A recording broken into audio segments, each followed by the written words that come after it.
Hello students, welcome back to my YouTube channel. आज के lecture में हम पढ़ेंगे पर्ण विन्यास।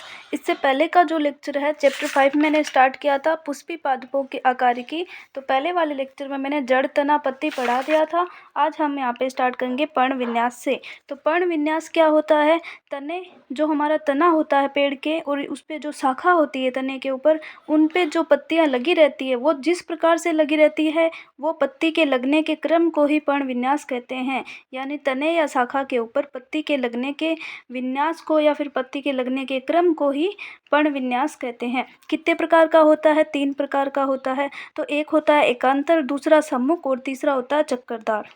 एकांतर का मतलब है कि एक पत्ती एक दिशा में होगी तो दूसरी पत्ती उसकी विपरीत दिशा में लगी होगी। सम्मुख का मतलब दोनों पत्तियां आमने सामने लगी होगी। और चक्करदार का मतलब है ऐसे सर्किल टाइप में लगी रहेगी, ऐसे चक्कर के रूप में लगी रहेगी। तो इसके एग्जाम्पल भी देख लेते हैं। एकांतर प्रकार के पर्ण विन्यास में एक अकेली पत्ती प्रत्येक गांठ पर एकांतर रूप में लगी रहती है, यानी इस प्रकार से एक इधर एक इधर एक इधर एक इधर, इस प्रकार से। तो इसका एग्जाम्पल है यहाँ पे गुड़हल, सरसों, सूरजमुखी। तो ये तीनों इसके एग्जाम्पल है। ये गुड़हल का देख लो, एक इधर है एक इधर, इस प्रकार से ये लगी हुई है। फिर है कि सम्मुख प्रकार के पर्ण विन्यास में प्रत्येक गांठ पर एक जोड़ी पत्ती निकलती है। यहाँ से एक इधर, यानी आमने सामने पत्तियां लगी है। इसका एग्जाम्पल है अमरूद और आक, 2 हो गए। यदि एक ही गांठ पर 2 से अधिक पत्तियां निकलती है और वे उसके चारों ओर एक चक्कर सा बनाती है तो उसे चक्करदार पर्ण विन्यास कहते हैं। एलेस्टोनिया डेविल्ट्रिस का एग्जाम्पल है, इम्पोर्टेंट है। और यहाँ पे ये चंपा है जो मतलब चक्करदार है, ऐसे चक्कर में लगी रहती है। देखो नीचे पूरे एक ही गांठ से बहुत सारी पत्तियां निकल के चक्कर बना रही है। अब आता है कि पुष्पक्रम। पुष्पक्रम क्या होता है कि फूल एक रूपांतरित पर्रो है, ठीक है, जहाँ पर पर्रो का शीर्ष मेरिस्टेम पुष्पी मेरिस्टेम से परिवर्तित हो जाता है।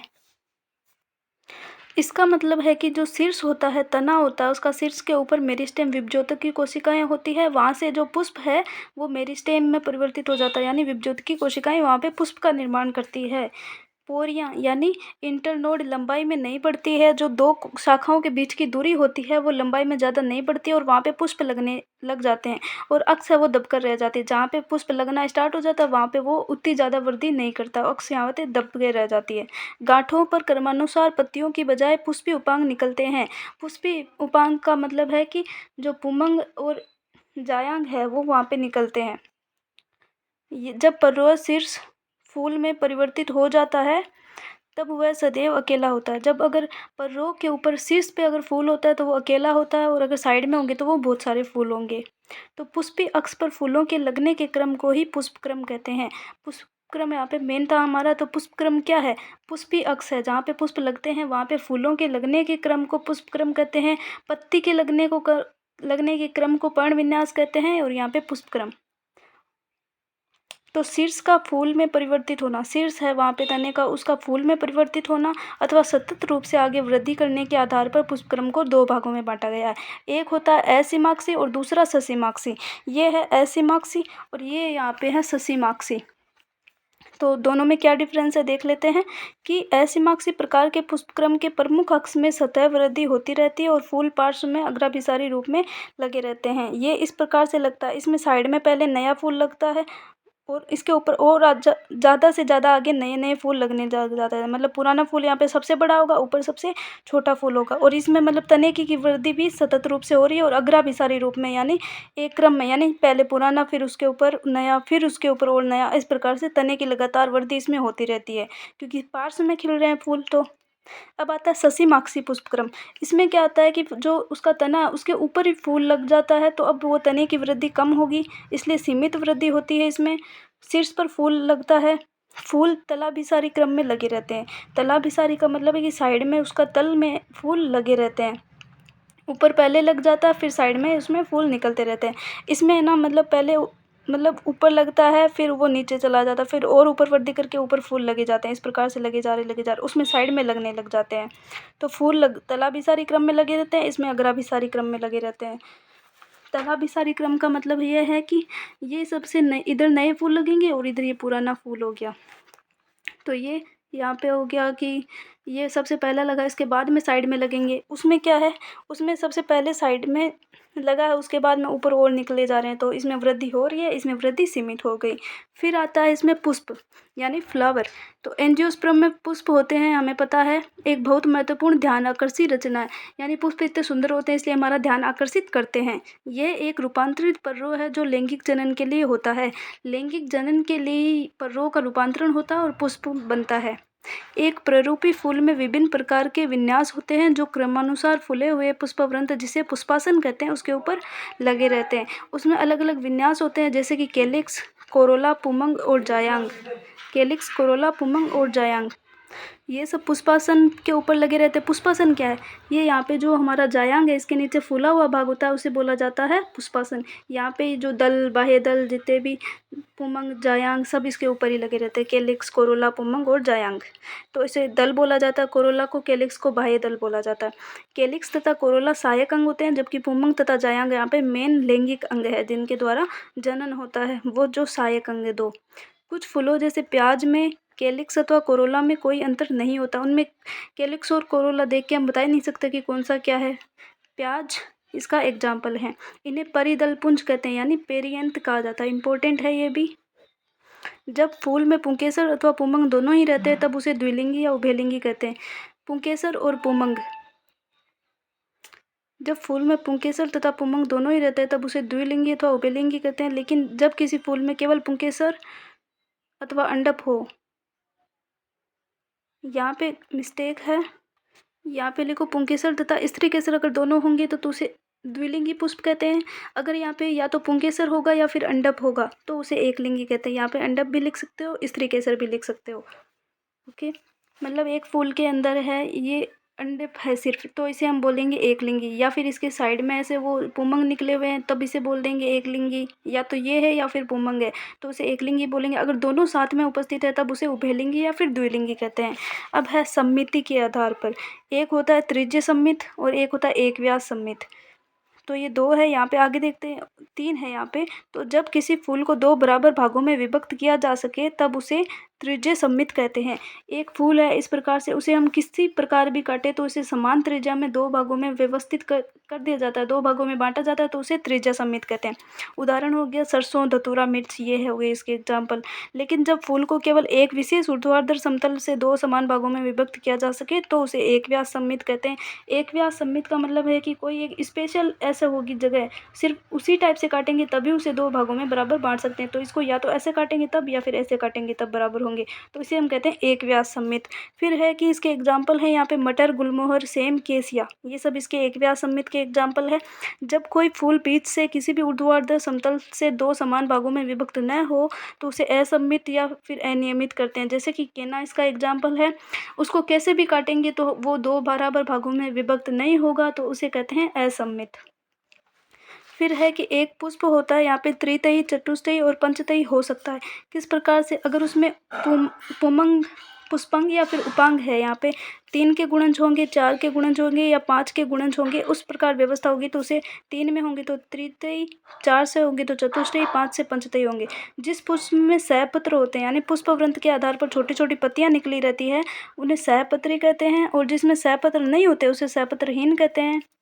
तो ये है यहाँ पे हो गई त्रितयी, ये चतुष्टयी और ये पंचतयी। तो पुष्पवृंत पर कैलिक्स, कोरोला, पुमंग तथा अंडाशय की सापेक्ष स्थिति के आधार पर पुमंग को ये यहाँ पे 3-4 पार्ट में बांटा गया, 3 भाग है यहाँ पे। एक होता है अधोजायांगता, किसके आधार पर? कैलिक्स, कोरोला, पुमंग तथा अंडाशय की सापेक्ष स्थिति के आधार पर, इन सब की स्थिति के आधार। मेनली यहाँ पे अंडाशय की स्थिति है, तो अधोजायांगता, परिजायांगता और अधिजायांगता, 3 टाइप है यहाँ पे। अधोजायांगता में क्या होगा? जायांग सर्वोच्च स्थान पर स्थित होगा और अन्य अंग नीचे होते हैं। जायांग, ये यहाँ पे इसका एग्जाम्पल है, जायांग है ये यहाँ पे, तो ये सबसे ऊपर है, बाकी इसमें देखो पुमंग देख लो, बाकी जितने भी पार्ट है इससे सबसे नीचे लगे हुए हैं, तो इसे हम कहते हैं हाइपोगामस। इंग्लिश का नाम ज़्यादा याद रखो यहाँ पे क्योंकि डायरेक्ट इससे भी क्वेश्चन आ सकता है। फिर है कि एग्जाम्पल इसके सरसों, गुड़हल, बैंगन हो गए। फिर है कि परिजायांगता क्या है? परिजायांगता में अंडाशय मध्य में होता है और अन्य भाग पुष्पासन के किनारे पे होते हैं। अंडाशय मध्य में, इसमें देखें तो दोनों सारे बराबर स्थिति पे ही लगे रहते हैं, या तो इसमें ऊपर या फिर इसमें बराबर स्थिति में लगे होते हैं, तो इसे हम बोलते हैं परिजायांगता, जिसे बोला जाता है पेरिगाइनस। एग्जाम्पल है इसका पल्म, गुलाब। फिर आता है अधिजायांगता, इसमें पुष्पासन के किनारे ऊपर की ओर वृद्धि करते हैं तथा वे अंडाशय को पूरी तरह घेर लेते हैं। जितने भी सारे बाहरी पार्ट है जैसे पुंमंग हो गया, बाह्य दल, कोरोला, जो भी, वो सारे ऊपर होंगे, लेकिन जो इसमें अंडाशय है वो सबसे नीचे होगा, तो इसे बोला जाता है एपिगाइनस। हाइपोगाइनस में क्या होगा, अंडाशय नीचे होगा। हाइपोगाइनस में अंडाशय ऊपर होगा। इसमें बराबर भी हो सकते हैं और बाकी मतलब अंडाशय तो बराबर ही होता है, बाकी भाग इससे ऊपर भी हो सकते हैं, लेकिन इसमें क्या होगा, इसके अंदर जो अंडाशय है वो बिल्कुल नीचे होगा। एग्जाम्पल है इसका सूरजमुखी, अमरूद, घिया। तो चारों डायग्राम क्लियर हो गई। ये है हाइपोगाइनस का, ये पेरिगाइनस का दोनों, और ये है यहाँ पे एपिगाइनस। इसमें अंडाशय है वो ऊपर होगा, इसमें अंडाशय बराबर सा हो सकता है, और इसमें जो भाग है वो इससे थोड़े ऊपर हो सकते हैं, लेकिन इसके अंदर क्या होगा, इसके अंदर अंडाशय ये यहाँ पे नीचे स्थित है। तो पुष्प के भाग कौन कौन से हैं, 4 चक्र होते हैं, यानी केलिक्स, कोरोला, पुमंग और जायांग। इसको स्टेमेन बोला जाता है और इसको पिस्टल बोला जाता है। तो केलिक्स क्या है, ये पुष्प का सबसे बाहरी चक्र है, केलिक्स सबसे बाहरी चक्र है। यहाँ पे देख लो, ये है केलिक्स। इसकी इकाई को बाह्य दल कहते हैं। इसकी एक इकाई को बोले तो इसे बोला जाता है बाह्य दल। ये हरी पत्तियों की तरह दिखते हैं और कली की अवस्था में फूल की रक्षा करते हैं। जब कली होती है फूल से पहले, तब ये उसकी रक्षा करते हैं। 2 प्रकार के होते हैं ये, केलिक्स संयुक्त बाह्यदली। अगर दल से जुड़े हुए हैं तो उसे बोलेंगे संयुक्त बाह्यदली, और अगर अलग अलग होंगे तो उसे पृथक बाह्यदली कहते हैं। ओके। फिर आता है कोरोला। कोरोला क्या है, दल पंखुड़ी का बना होता है। इसका कोरोला का जो दल है वो पंखुड़ी का बना होता है। ये प्राय चमकीले रंगदार होते हैं। जितने भी पंखुड़ियाँ होती है वो सब इनको कोरोला बोला जाता है। तो ये अलग अलग रंग की दिखाई देती है, चमकीली होती है। ये क्या करती है, ये परागकणों के लिए कीटों को अपनी ओर आकर्षित करती है। चमकीली होती है तो हम इंसान ही फूलों की तरफ आकर्षित होते हैं, तो कीट तो होंगे ही होंगे। तो केलिक्स की तरह कोरोला भी संयुक्त दली, अगर जुड़ा हुआ है तो संयुक्त दली, और अलग है तो पृथक दली हो सकता है। पौधों में कोरोला की आकृति तथा रंग भिन्न भिन्न होता है। सबकी आकृति भिन्न भिन्न होता है, पंखुड़ियाँ अलग अलग होती है सब जगह पे। ये कोरोला है। जहाँ तक आकृति का संबंध है वह नलिकाकार, घटाकार, कीप का आकार का, चक्राकार हो सकती है। इस प्रकार से अलग अलग। ये यहाँ पे पुमंग है और ये यहाँ पे जायांग है। अब आता है पुष्प दल विन्यास। तो पुष्प की कली में उसी चक्र की अन्य इकाइयों के सापेक्ष बाह्य दल अथवा दल के लगे रहने के क्रम को ही पुष्प दल विन्यास कहते हैं। उसकी जो अन्य इकाइयाँ लगी है उसके सापेक्ष, उसी प्रकार उसके बाह्य दल और दल लगे रहते हैं, उसके क्रम को कहते हैं पुष्प दल विन्यास। तो इसमें ये यहाँ पे 4 टाइप का है, ये अभी हम देखेंगे। पुष्प दल विन्यास के प्रमुख प्रकार कौन से हैं, कोर स्पर्शी, व्यावर्तित, कोर छादी और वेगजिलेरी। 4 इंपॉर्टेंट है, लास्ट वाला सबसे ज़्यादा इंपॉर्टेंट है। तो जब चक्र के बाह्य दल अथवा दल एक दूसरे से किनारों को केवल स्पर्श करते हो तो उसे कोर स्पर्शी कहते हैं, जैसे कैलोट्रोपिस। ये पहला वाला, इनको बस किनारों से बस ये स्पर्श कर रहा है यहाँ पे, बाकी यहाँ पे टच नहीं है, किसी को भी नहीं बता सकती ये बाहर है, मतलब एक अच्छे से क्रम में व्यवस्थित है, इसे बोला जाता है कोर स्पर्शी। एग्जाम्पल हो गया इसका कैलोट्रोपिस। फिर है कि यदि किसी दल अथवा बाह्य दल का किनारा अगले दल पर तथा दूसरे तीसरे आदि पर अतिव्यापित हो तो उसे व्यावर्तित कहते हैं। दूसरा एग्जाम्पल है व्यावर्तित। इसमें मतलब एक बाहर है, एक अंदर, वापस बाहर, वापस अंदर, ये बाहर, ये अंदर, इनसाइड आउटसाइड, इनसाइड आउटसाइड, मतलब ये भी इनसाइड और आउटसाइड के एक दूसरे के मतलब ऐसे ऊपर व्यवस्थित है, तो इसे हम कहते हैं यहाँ पे व्यावर्तित।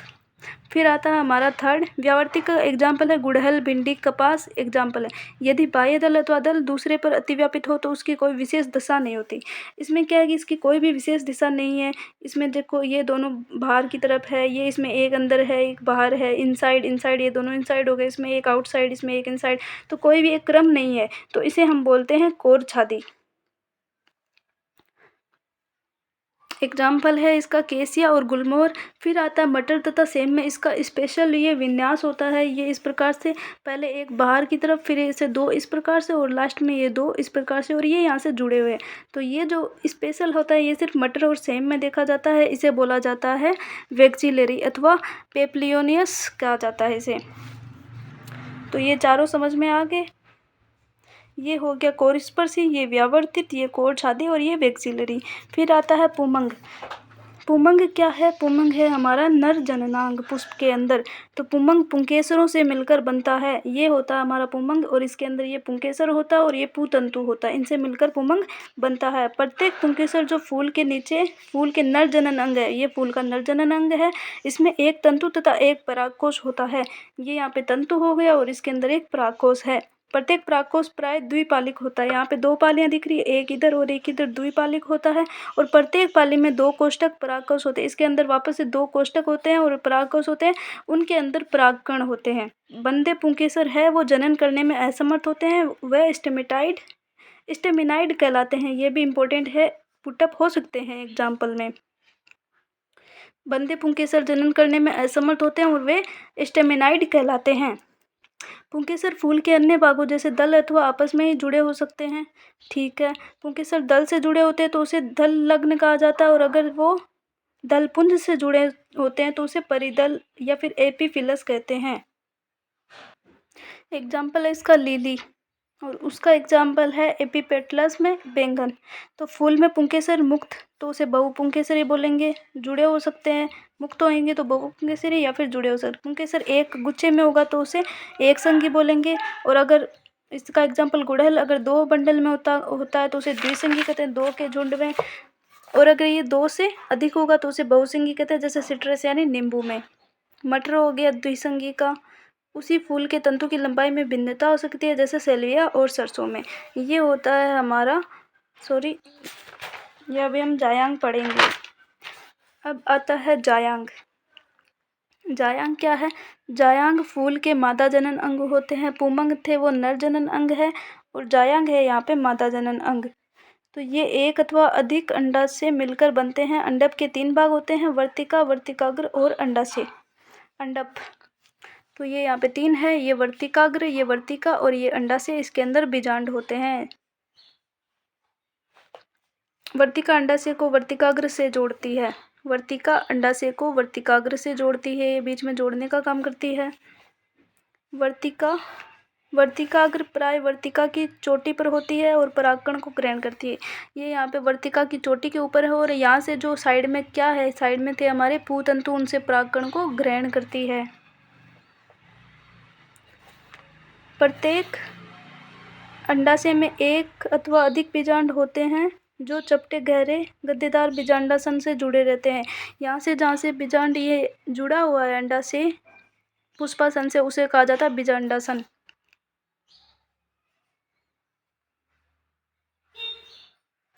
जब एक से अधिक अंडप होते हैं तब वे पृथक मुक्त होते हैं, जैसे कि गुलाब और कमल में इन्हें वियुक्तांड भी कहा जाता है। और अगर वो जुड़े हुए होते हैं जैसे मटर और टमाटर में, तो इसे युक्तांड भी कहा जाता है। निषेचन के बाद बीजांड से बीज और अंडाशय से फल बन जाता है। जब निषेचन हो जाता है तो बीजांड से तो बीज बन जाता है और अंडाशय से फल बन जाता है। अब क्या है बीजांडान्यास, क्या है यहाँ पे? तो अंडाशय में बीजांड के लगे रहने के क्रम को बीजांडान्यास या फिर प्लेसेंटेशन कहा जाता है। जैसे हमने पढ़ा था कि पुष्प के लगे क्रम को कहा जाता है पुष्प क्रम, उसी प्रकार से अंडाशय में बीजांड के लगे रहने के क्रम को बीजांडान्यास कहा जाता है या फिर प्लेसेंटेशन कहा जाता है। बीजांडान्यास सीमांत, स्तंभीय, भित्तीय, आधारीय इस प्रकार से हो सकते हैं। तो पहला क्या है कि सीमांत में बीजांडासन अंडाशय के अधर सीवन के साथ साथ कटक बनाता है और बीजांड कटक पर स्थित होते हैं और 2 कतारें बनती है, जैसे कि मटर में। सबसे पहला आता है मटर के अंदर, यहाँ पे 2 एक इधर भी होता है। मटर में 2 पालियाँ होती है अलग अलग, तो ये सीमा पे ऐसे लगे रहते हैं। यहाँ पे ये बीज, तो ये मटर का एग्जाम्पल हो गया, इसे बोला जाता है सीमांत। फिर आता है कि स्तंभीय, 2 नंबर है हमारा स्तंभीय या 2 नंबर स्तंभीय, वह है हमारा स्तंभीय। इसमें क्या होता है, केंद्र के अंदर ये, इसमें कोष्ठ भी है, साथ में ये केंद्र में इसमें बीजांड लगे हुए हैं, तो इसे कहा जाता है यहाँ पे स्तंभीय। फिर सी है कि भित्तीय, इसकी परिधि के अंदर ये लगे हुए हैं भित्ति के ऊपर, तो इसे कहा जाता है परिधीय। और इसमें सरसों और क्रूसीफेरी एग्जाम्पल है इसका। फिर है कि केंद्र के अंदर लगे हुए हैं, तो इसे कहा जाता है मुक्त स्तंभीय।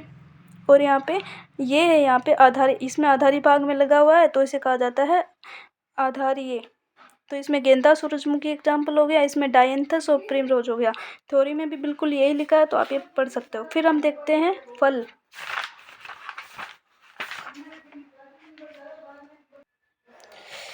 फल क्या है? फल पुष्पी पादपों का एक प्रमुख लक्षण है। जिस पौधे में पुष्प होते हैं उसके अंदर फल भी होता है। ये एक परिपक्व अंडाशय होता है। अंडाशय परिपक्व होकर फल बनाता है, जो निषेचन के बाद में विकसित होता है। अगर बिना निषेचन के फल बन जाता है तो उसे अनिषेक जनन या फिर पार्थेनोकर्निक कहा जाता है। अनिषेकी फल कहा जाता है। ये भी इम्पोर्टेंट है यहाँ पे। प्राय फल में एक बित्ती अथवा फल बित्ती अथवा बीज होते हैं। फल बित्ती शुष्क भी हो सकती है और गुद्देदार हो सकती है। शुष्क होती है जिसमें हम जो हम खाते हैं ना ड्राई फ्रूट, तो वो होती है फल बित्ती शुष्क। और गुद्देदार होगी तो इसमें 3 प्रकार की बित्ती होती है, बाह्य फल बित्ती, मध्य फल बित्ती और अंतः फल बित्ती, यानी एपिकार्प, मेसोकार्प और एंडोकार्प इंग्लिश में।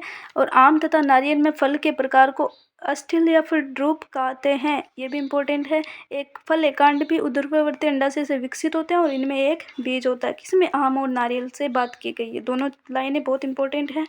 आम में फल बित्ती बाह्य फल बित्ती गुद्देदार एवं खाने योग्य, मध्य फल बित्ती बाह्य जो फल बित्ती है वो ये रही बाह्य फल बित्ती जिसको हम उतार के फेंक देते हैं छिलके को। फिर होती है मध्य फल बित्ती, ये खाने योग्य होती है। और भीतरी फल बित्ती पथरीली अंतः फल बित्ती की सुस्पष्ट रूप से और अंदर उसमें बीज होता है। आम का गुठली जिसे बोला जाता है। नारियल में मध्य फल बित्ती तंतु में होती है। मध्य फल बित्ती नारियल में तंतु में होती है जिसको खाते हैं। फिर ये यहाँ पे हो गई मध्य फल बित्ती जिसे खाया जाता है, अंदर इसमें बीज हो गया। अंतः फल बित्ती उसके ऊपर एक और लेयर होती है। फिर ये यहाँ पे बाह्य फल बित्ती जिसको फेंक देते हैं हम। ये इस प्रकार से नारियल होता है। और जो नारियल का पानी होता है उसको बोला जाता है बहुकेंद्रकीय संरचना, यानी वो बहुत सारे ऐसे बहुकेंद्रकीय मिलकर उसमें कोशिका द्रव्य का विभाजन नहीं होता, उसमें सिर्फ केंद्रक का विभाजन होता है, इसलिए बोला जाता है इसे बहुकेंद्रकीय संरचना। और बहुत हेल्दी होता है हमारे लिए। अब जो बीज और द्विबीजपत्री एक बीजपत्री ये हम पढ़ेंगे लास्ट वाले लेक्चर में। इसके लिए पार्ट 3 बनाऊंगी। Okay bye.